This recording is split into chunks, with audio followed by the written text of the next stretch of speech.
अस्सलाम वालेकुम दोस्तों, मैं हूं प्रवेश सिंधीला।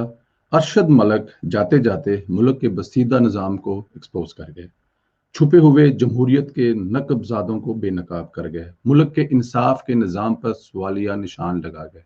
मरियम नवाज ने कल अरशद मलिक की वफात पर एक ट्वीट किया है दोस्तों। सोशल मीडिया पर ट्वीट उनका देखा जा सकता है। मैंने सोचा क्यों ना आप लोगों को वो ट्वीट यहाँ पर अपने प्रोग्राम में भी दिखाएं। जज अरशद मलिक वहां चले गए जहां हम सबको जाना है। अल्लाह ने उन्हें तौफीक दी। वो जाते जाते नवाज शरीफ से माफी मांगकर अपने जमीर का बड़ा बोझ हल्का कर गए। बता गया कि उन्होंने किसने नवाज शरीफ को झूठी सजा देने के लिए ब्लैकमेल किया, इस्तेमाल किया। अल्लाह अरशद मलिक की बख्शिश फरमाए, इनके वाकिन सब्र अता फरमाए। ये इन लोगों के लिए सबक है जो जालिम भी हैं, इक्तदार और ताकत के नशे में अंधे भी हैं। मुझे ऐसे लोगों के अंजाम से डर लगता है। अल्लाह जालिम के साथ नहीं, जालिम बर्बाद होकर रहेगा। ये अल्लाह का निज़ाम है। अरशद मलिक अपने इतराफ और इंकशाफात के 1.5 साल बाद फौत हुए।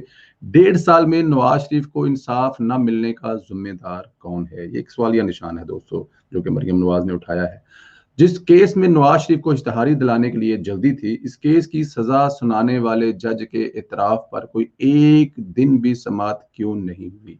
3 बार का वज़ीर आज़म मफरूर करार दे दिया गया, लेकिन नवाज शरीफ के खिलाफ अदालती साजिश पर कोई कमीशन क्यों नहीं बनाया गया? बहुत कुछ बताने के लिए तैयार शख्स की मौत का इंतजार क्यों किया गया? मेरा सादा सवाल यह है, इंसाफ के कत्ल की जिम्मेदारी किस पर है? इस साजिश का और इतराफ करने वाले करतार अब इस दुनिया में नहीं रहा। अब ये मुतालबा जोर पकड़ेगा, आज़ाद और बहादुर जजों पर मुश्तमिल कमीशन की तहकीकात करे, ताकि अवाम हकायक जान सके। और वो दिन दूर नहीं, इंशाल्लाह ये होकर रहेगा। ये सिविल बालादस्ती की जंग लड़ने वाला नवाज शरीफ का सवाल है, जिसके इकामा की बुनियाद पर नाअहल करार देकर एक कठपुतली को मुसल्लत किया। जज अरशद मलिक की मौत से पहले इंसाफ की मौत का जवाब देना पड़ेगा।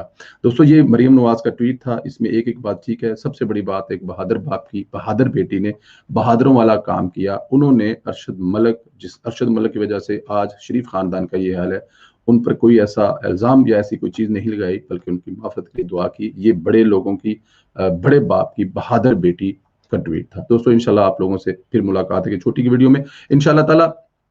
ये मेरे ख्याल में ये सिलसिला जो है ना, ये मौतों वाला, ये अब रुक जाना चाहिए। लेकिन क्योंकि इसमें पता नहीं वो बहादुर जज हैं जी, वो किन किन लोगों की कोरोना, मैं इस पे एक फिर सवालिया निशान छोड़ देता हूँ। कोरोना को नजर वो बहादुर लोग ही नजर क्यों आते हैं जो इस हुकूमत को खटकते हैं? अपना ख्याल रखें दोस्तों, इंशाल्लाह ताला फिर मुलाकात होगी।